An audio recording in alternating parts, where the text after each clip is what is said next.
राजस्थान के कोटा की भूतिया हवेली। यह कहानी राजस्थान के कोटा शहर की एक भूतिया हवेली के बारे में है। यह हवेली राजा महाराजा के समय में बनाई हुई थी, लेकिन पिछले 18 सालों से इस हवेली में आज तक कोई भी रहने के लिए नहीं आया है। इच्छा होने पर भी इस हवेली में कोई भी नहीं रह पा रहा था, क्योंकि लोगों का कहना थी कि इस हवेली में भूत प्रेत का साया है।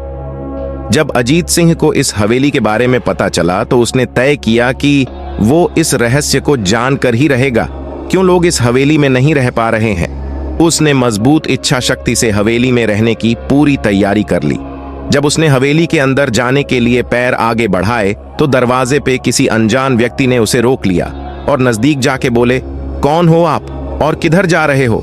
अजीत सिंह ने जवाब देने के बजाय उसने सामने सवाल किया, जी आप कौन?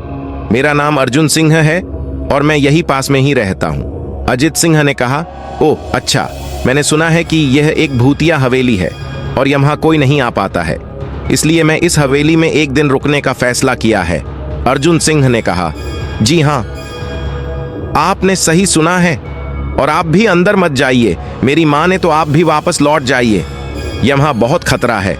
यह सुनकर अजीत सिंह खुश हो गया, जैसे उन्हें कोई लॉटरी लग गई हो। अर्जुन ने उसकी खुशी को देखकर बोला, आप क्यों खुश हो रहे हो? आपको तो भूत का नाम सुनकर डर लगना चाहिए। शायद आपको पता नहीं होगा कि मैं भूत प्रेत में काफी दिलचस्पी रखता हूं। अगर इस हवेली में भूत है तो मैं अंदर जरूर जाऊंगा और सारी सच्चाई का पता भी लगाऊंगा। इतना कहकर अजीत सिंह उस हवेली में चले गए। अंदर जाके अजीत ने अपनी बैग को साइड में रखा और हवेली के चारों ओर देखने लगा। सारे रूम भी चेक कर ली। बाद में ड्राइंग रूम में आके सोफे पर बैठ गया। उसने वहां बैठकर दारू के 2-4 पेग भी पिए। वहीं अचानक उस रूम में लाइट का एक बल्ब चालू बंद होने लगी, लेकिन अजीत ने उस पर ध्यान नहीं दिया। थोड़ी देर बाद दूसरा बल्ब चालू बंद होने लगा, फिर तो हवेली की सारे लाइट चालू बंद होने लगी। यह सब देखकर अजीत अपनी जगह पे खड़ा हो गया और संपूर्ण सावचेत हो गया। अचानक उसके सामने एक छोटा टेबल हवा में उड़ने लगा। करीबन 6 फुट हवा में ऊपर जाके गोल गोल घूमने लगा और बाद में अजीत की ओर तेजी से आने लगा। अजीत ने तुरंत ही अपने जगह बदल दी और दूसरी ओर चला गया और वो टेबल वहीं जाके गिरा जहां अजीत खड़ा था। अजीत कुछ समझ पाता उतने में सोफे की शीट उसकी ओर आने लगी। वो जल्द खड़ा हो गया और छलांग लगा के दूसरी ओर कूद गया, जिसके कारण सोफा दीवार को टकराया और अजीत बच गया। अचानक सब कुछ शांत हो गया। अजीत ने चारों ओर सतर्कता से देखा और बड़ी आवाज में बोला, तुम जो भी हो सामने आकर के बात करो। वहीं एक बड़ी परछाई उसके सामने आई। अजीत ने उस परछाई को देखकर बोला, कौन हो तुम और क्यों मुझे मारना चाहते हो? परछाई, तुम्हारी भूल के कारण। अजीत, मेरी भूल? मैंने कौन सी भूल की?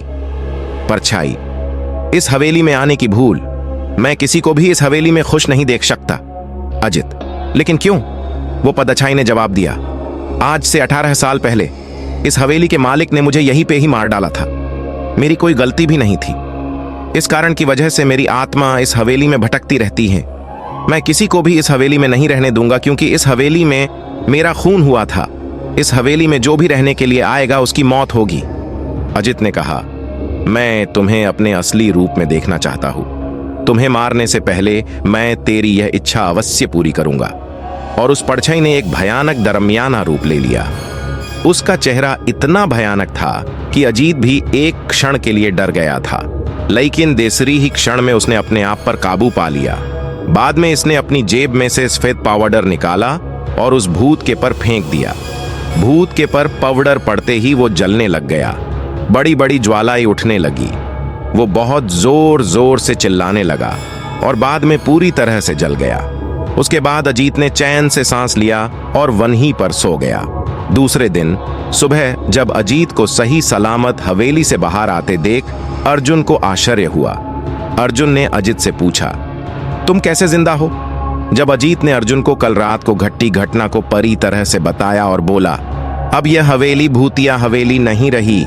दोस्तों, आपको यह कहानी राजस्थान के कोटा की भूतिया हवेली कैसी लगी, प्लीज हमें कमेंट करके जरूर बताएं।